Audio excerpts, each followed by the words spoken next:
আপনি কি কখনো এমন কোনো ঘটনা শুনেছেন যেখানে একজন আল্লাভীরু মানুষের সঙ্গে এক জিনের সাক্ষাৎ হয়েছিল, কিন্তু সেই জিন সাহায্য চাইতে এসেছিল? আজকের গল্পে রয়েছে রহস্য, ভয়, আবেগ এবং এমন একটি শিক্ষা যা আপনার ঈমানকে আরও দৃঢ় করে তুলবে। চলুন গল্পটি শুরু করা যাক। প্রায় কয়েকশো বছর আগে পাহাড় আর ঘন জঙ্গলে ঘেরা একটি ছোট্ট গ্রাম, যার নাম ছিল নূরপুর।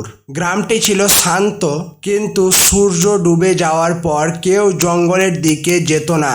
লোকেরা বলতো গভীর রাতে অদ্ভুত শব্দ শোনা যায়, কেউ বলতো ছায়া দেখা যায়, কেউ বলতো অদৃশ্য কেউ হাঁটে। কিন্তু গ্রামের সবচেয়ে সম্মানিত মানুষ ছিল হযরত আব্দুল করিম।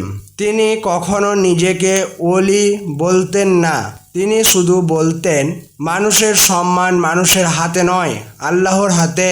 তিনি ছিলেন কোরআনের হাফিজ, 5 ওয়াক্ত নামাজ পাবন্দ, তাহাজ্জুদ গুজার এবং দরিদ্র মানুষের সাহায্যকারী। ফজরের আগে তিনি প্রায় জঙ্গলের পাশ দিয়ে একটি নির্জন স্থানে গিয়ে ইবাদত করতেন। গ্রামের লোকেরা তাকে নিষেধ করত, হুজুর ওদিকে যাবেন না, ওখানে জিনেরা থাকে। তিনি শান্তভাবে বলতেন, যেখানে আল্লাহর হেফাজত আছে সেখানে কোনো সৃষ্টি নিজের ইচ্ছায় ক্ষতি করতে পারে না। এক রাতে আকাশে কালো মেঘ, প্রচণ্ড বাতাস, দূরে বিদ্যুতের ঝলকানি। সেদিনও তিনি তাহাজ্জুদ পড়ে নির্জন পথে হাঁটছিলেন। হঠাৎ তিনি শুনলেন কারো কান্নার শব্দ। শব্দটি যেন খুব কাছে, আবার অনেক দূর থেকে আসছে। তিনি থেমে গেলেন, চারিদিকে তাকালেন, কেউ নেই। তিনি আস্তে করে বললেন, আউযু বিল্লাহি মিনাশ শয়তানির রাজিম।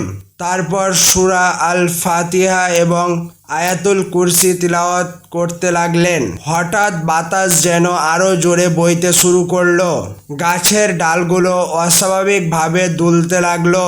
ঠিক তখনই একটি কণ্ঠ ভেসে এলো, ভয় পাবেন না, আমি আপনার ক্ষতি করতে আসিনি। আব্দুল করিম চারিদিকে তাকিয়ে বললেন, কে তুমি? সামনে এসো না। যদি তুমি আল্লাহর অবাধ্য হও তবে আল্লাহর কাছে আশ্রয় চাইছি। কিছুক্ষণ নীরবতা, তারপর একটি কণ্ঠ আবার বলল, আমি মানুষের সামনে আসতে পারি না, আমি জিন জাতির একজন। তিনি কোনো ভয় প্রকাশ করলেন না, বরং দৃঢ় কণ্ঠে বললেন, জিনও আল্লাহর সৃষ্টি। যদি তুমি সত্যবাদী হও তবে মিথ্যা বলো না।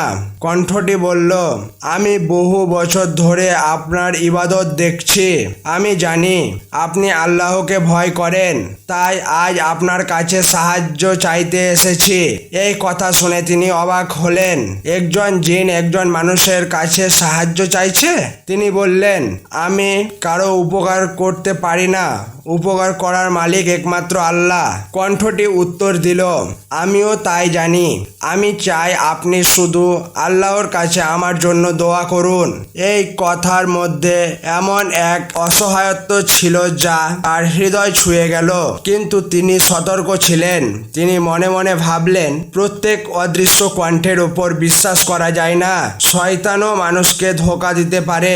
তিনি সঙ্গে সঙ্গে আরো কোরআন তিলাওয়াত শুরু করলেন। আশ্চর্য বিষয়, কণ্ঠটি অদৃশ্য হয়ে গেল না, বরং শান্তভাবে শুনতে লাগলো। এরপর কণ্ঠটি বলল, আপনি কোরআন পড়ুন, কোরআনের শব্দ আমার হৃদয়কে শান্ত করে। এই কথা শুনে আব্দুল করিম আরো বিস্মিত হলেন। তিনি দীর্ঘক্ষণ কোরআন তিলাওয়াত করলেন। বাতাস ধীরে ধীরে শান্ত হয়ে এলো, জঙ্গলের ভয়ঙ্কর পরিবেশ যেন বদলে গেল। এরপর তিনি বললেন, তোমার নাম কি? কণ্ঠটি উত্তর দিল, আমার নাম সালিম।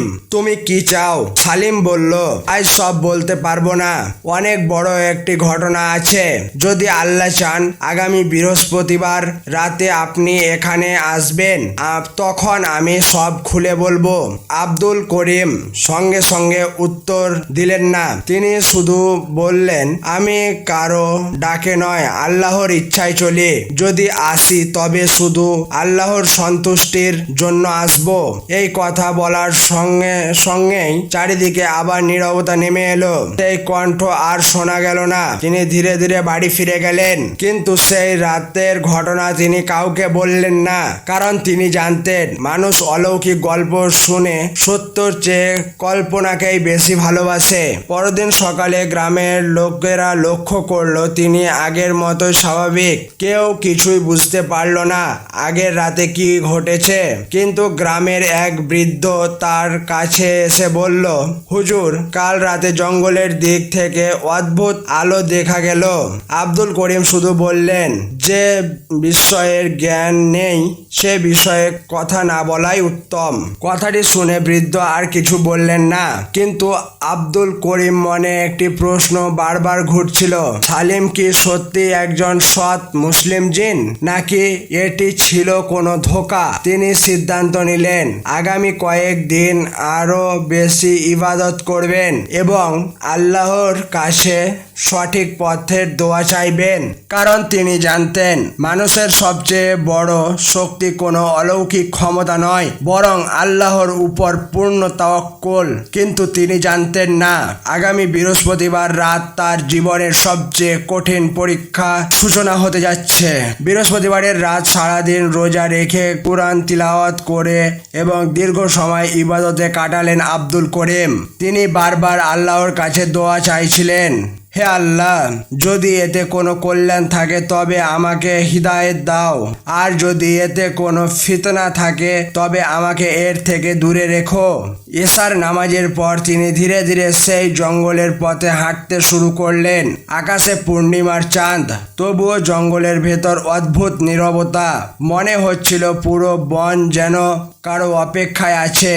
তিনি নির্দিষ্ট জায়গায় পৌঁছে 2 রাকাত নফল নামাজ আদায় করলেন। তারপর কিছুক্ষণ জিকির করতে লাগলেন। হঠাৎ চারিদিক ঠান্ডা বাতাস বইতে শুরু করলো। একই সঙ্গে সেই পরিচিত কণ্ঠ শোনা গেল, আসসালামু আলাইকুম আল্লাহর বান্দা। আব্দুল করিম উত্তর দিলেন, ওয়ালাইকুম আসসালাম। যদি তুমি সত্যিই শান্তির অনুসারী হও তবে আল্লাহ তোমার উপর রহমত করুন। সালিম বলল, আপনি এসেছেন, আমি জানতাম আপনি আল্লাহর উপর ভরসা করে আসবেন। আব্দুল করিম বললেন, আমি তোমার জন্য নয়, আল্লাহর সন্তুষ্টির জন্য এসেছি। এখন বলো কি বলতে চাও? কিছুক্ষণ নীরবতার পর সালিম বলল, আমি বহু বছর আগে মানুষের অন্যায়ের শিকার হয়েছিলাম। কিছু জাদুকর আমাদের জাতিকে ব্যবহার করে মানুষের ক্ষতি করতে চেয়েছিল। আমি সেই অন্যায়ের অংশ নিতে অস্বীকার করি। এরপর থেকে আমি আল্লাহর কাছে তাওবা করি এবং মানুষের ক্ষতি করা ছেড়ে দিই। আব্দুল করিম শান্ত কণ্ঠে বললেন, আল্লাহ তাওবাকারীদের ভালোবাসেন, কিন্তু মনে রেখো আমি গায়েবের সত্যতা যাচাই করতে পারি না। সালিম বলল, আপনি ঠিক বলেছেন, তাই আমি কখনো চাই না আপনি আমার কথা অন্ধভাবে বিশ্বাস করুন। এই উত্তর শুনে আব্দুল করিমের মনে কিছুটা স্বস্তি এলো, কারণ প্রতারণাকারীরা সাধারণত মানুষকে অন্ধ বিশ্বাসে টানতে চায়। ঠিক তখনই দূরে এক বিকট শব্দ হলো। মনে হলো বিশাল কোনো গাছ ভেঙে পড়লো। বাতাস হঠাৎ প্রচণ্ড বেগে বইতে লাগলো। সালিমের কণ্ঠে উদ্বেগ শোনা গেল, ওরা এসেছে। আব্দুল করিম জিজ্ঞেস করলেন, কারা? সালিম উত্তর দিল, কিছু অবাধ্য জিন। তারা চায় আমি আবার অন্যায়ের পথে ফিরে যাই। এই কথা শুনে করিম কোনো কথাই বললেন না। তিনি শুধু কোরআনের আয়াত তিলাওয়াত শুরু করলেন। জঙ্গলের পরিবেশ বদলে গেল। যে বাতাস কয়েক মুহূর্তে আগে অস্থির ছিল তা ধীরে ধীরে শান্ত হতে লাগলো। সালিম বলল, কোরআনের তিলাওয়াত শুনে তারা এখান থেকে চলে গেছে। কিছুক্ষণ পর চারিদিক আবার নীরব হয়ে গেল। এরপর সালিম বলল, আজ আমি আপনার কাছে একটি অনুরোধ করতে চাই। কি অনুরোধ? গ্রামের উত্তরের পুরনো কূপের পাশে একজন এতিম ছেলে থাকে। সে খুব কষ্টে দিন কাটায়। আপনি যদি পারেন তার খোঁজ নিন। আব্দুল করিম বিস্মিত হলেন। তিনি বললেন, এ কথা তুমি কিভাবে জানো? সালিম উত্তর দিল, আল্লাহ আমাদের কিছু বিষয় জানার ক্ষমতা দিয়েছেন, কিন্তু আমরা গায়েব জানি না। আমরা যা দেখি তাই বলতে পারি। এই উত্তর শুনে আব্দুল করিম মনে মনে বললেন, এ কথা ইসলামের শিক্ষার বিরোধী নয়। গায়েব একমাত্র আল্লাহই জানে। তিনি প্রতিশ্রুতি দিলেন, ইনশাল্লাহ আমি সেই ছেলেটির খোঁজ নেব। সালিম তখন বলল, আপনার জন্য আমার আরেকটি বার্তা আছে। বলো, কি বার্তা? আগামী কয়েক দিনের মধ্যে একজন লোক আপনার কাছে আসবে। সে দাবি করবে সে অলৌকিক শক্তির মালিক। সে আপনাকে মানুষকে মুগ্ধ করার জন্য কিছু গোপন আমল শেখাতে চাইবে, কিন্তু আপনি তার কথা বিশ্বাস করবেন না। আব্দুল করিম উত্তর দিলেন, যে আমলের ভিত্তি কুরআন ও সহিহ সুন্নাহ নয় তা আমার দরকার নাই। এ কথা শোনার পর সালিম বলল, এই কারণে আল্লাহ আপনাকে সম্মান দিয়েছেন। এরপর ধীরে ধীরে সেই কণ্ঠ মিলিয়ে গেল। আব্দুল করিম বাড়ি ফিরে এলেন। পরদিন সকালে তিনি গ্রামের উত্তরের কূপের কাছে গেলেন। সত্যি সেখানে একটি এতিম ছেলে বাস করত। সে কয়েকদিন ধরে না খেয়েছিল। আব্দুল করিম তাকে নিজের বাড়িতে নিয়ে এলেন, খাবার দিলেন, পোশাক দিলেন, পড়াশোনার ব্যবস্থা করলেন, কিন্তু তিনি কাউকে বললেন না কেন তিনি হঠাৎ ওই ছেলেটির খোঁজ নিতে গিয়েছিলেন। কারণ তিনি চাইতেন না মানুষ তার সম্পর্কে অলৌকিক গল্প ছড়াক। 3 দিন পর গ্রামের এক অচেনা লোক তার বাড়িতে এলো। লোকটি বলল, আমি এমন কিছু আমল জানি যার মাধ্যমে মানুষ আপনার হাতে বাইয়াত করবে, আপনার নাম চারিদিকে ছড়িয়ে পড়বে। আব্দুল করিম সঙ্গে সঙ্গে বুঝে গেলেন এটাই সেই পরীক্ষা। তিনি দৃঢ় কণ্ঠে বললেন, আমার সম্মান যদি আল্লাহর কাছে থাকে তবে মানুষের সম্মান আমার কোনো কাজে আসবে না। আর যদি আল্লাহ আমাকে কবুল করেন তবে মানুষের প্রশংসার দরকার নেই। লোকটি রাগ করে চলে গেল। সেদিন রাতে আব্দুল করিম দীর্ঘ সিজদায় পড়ে আল্লাহর শুকরিয়া আদায় করলেন। তিনি বুঝতে পারলেন সবচেয়ে বড় পরীক্ষা ভয় নয়, খ্যাতির লোভ। কিন্তু তিনি তখনও জানতেন না সালিমের জীবনের আসল রহস্য এখনো প্রকাশ পায়নি। আর সেই রহস্য জানার পর তার সামনে এমন এক সিদ্ধান্ত আসবে যা তার ঈমান, ধৈর্য এবং তাওয়াক্কুল সবকিছুর পরীক্ষা নেবে।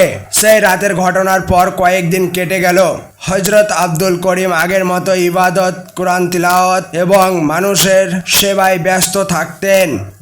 তার মনে একটি প্রশ্ন বারবার ফিরে আসছিল, সালিম কি আবার আসবে? পরের বৃহস্পতিবার তাহাজ্জুদের পর তিনি আবার সেই নির্জন জঙ্গলে গেলেন। চারিদিকে নীরবতা। তিনি কিছুক্ষণ জিকির করতে থাকলেন। হঠাৎ একটি পরিচিত কণ্ঠ ভেসে এলো, আসসালামু আলাইকুম আল্লাহর বান্দা। তিনি উত্তর দিলেন, ওয়ালাইকুম আসসালাম। সালিমের কণ্ঠ আজ অনেক শান্ত শোনাচ্ছিল। সে বলল, আজ আমি বিদায় জানাতে এসেছি। আল্লাহর রহমত, আমার দীর্ঘ পরীক্ষার সময় শেষ হয়েছে। আব্দুল করিম বললেন, আল্লাহর রহমতই সবচেয়ে বড় নিয়ামত, কিন্তু তুমি আমাকে কেন বেছে নিয়েছিলে? সালিম উত্তর দিল, কারণ আমি দেখেছি আপনি কখনো অলৌকিক ঘটনার পিছনে ছুটতেন না। আপনি শুধু আল্লাহর সন্তুষ্টি চান।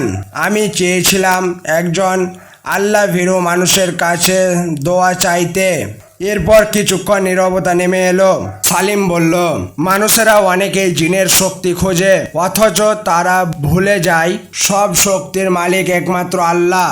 আপনি কখনো আমার কাছে কিছু চাননি, এটাই আপনার সবচেয়ে বড় মর্যাদা। আব্দুল করিম বিনয়ের সঙ্গে বললেন, আমি একজন সাধারণ বান্দা। যদি আল্লাহ আমার কোনো দোয়া কবুল করে থাকেন তবে সেটাও তারই দয়া। ঠিক তখন দূরে ফজরের আজানের ধ্বনি ভেসে এলো। সালিম বলল, আমার যাওয়ার সময় হয়ে গেছে। আমার জন্য দোয়া করবেন যেন আল্লাহ আমাকে ঈমানের উপর অটল রাখেন। আব্দুল করিম 2 হাত তুলে বললেন, হে আল্লাহ, আপনি আপনার সব সৃষ্টি ও মানুষ ও জিন যারা আপনার অনুগত করতে চায় তাদের হিদায়ত ও রহমত দান করুন। দোয়া শেষ হওয়ার পর আর কোনো শব্দ শোনা গেল না। সালিম চলে গেছে। এরপর আর কোনো দিন তার সঙ্গে আব্দুল করিমের দেখা হয়নি। কিন্তু সেই ঘটনার পর আব্দুল করিম গ্রামের মানুষকে একটি কথাই বেশি বেশি বলতেন, অলৌকিক ঘটনা খুঁজে বেরিও না, কুরআন সুন্নাহ ও আল্লাহর ইবাদতের মধ্যে প্রকৃত সফলতা। বছর কয়েক পর তিনি ইন্তেকাল করলেন। গ্রামের মানুষ তাকে আজও স্মরণ করে। তার বিনয়, তাকওয়া এবং মানুষের প্রতি ভালোবাসার জন্য কেউ তাকে অলৌকিক ক্ষমতার অধিকারী বলে মনে রাখেনি, বরং একজন আল্লাহভীরু, সৎ ও নেককার মানুষ হিসাবে স্মরণ করেছেন। এই গল্প থেকে আমরা কি শিখলাম? জিন আল্লাহর সৃষ্টি, কিন্তু গায়েবের জ্ঞান একমাত্র আল্লাহর। কোনো অলৌকিক ঘটনা বা অদৃশ্য শক্তির উপর নয়। একজন মুসলিমের ভরসা হওয়া উচিত একমাত্র আল্লাহর উপর। 3 নম্বর পয়েন্ট, প্রকৃত আল্লাহভীরু মানুষ কখনো নিজের মর্যাদা বা ক্ষমতার প্রচার করেন না। 4 নম্বর পয়েন্ট, কুরআন সুন্নাহ, তাকওয়া ও উত্তম চরিত্রই একজন মুসলমানের সবচেয়ে বড় সম্পদ। গল্পটি যদি আপনাদের ভালো লেগে থাকে তাহলে অতি অবশ্যই গল্পটি লাইক করে দেবেন এবং চ্যানেলটি সাবস্ক্রাইব করে নেবেন এবং আপনার মতামত কি সেটি অতি অবশ্যই কমেন্টে জানাবেন। এবং আপনাদের লাইক করা, সাবস্ক্রাইব করা এবং বিশেষ করে কমেন্ট করা আমাদেরকে আরও আগামীতে এই রকম ভিডিও বানাতে উৎসাহিত করে।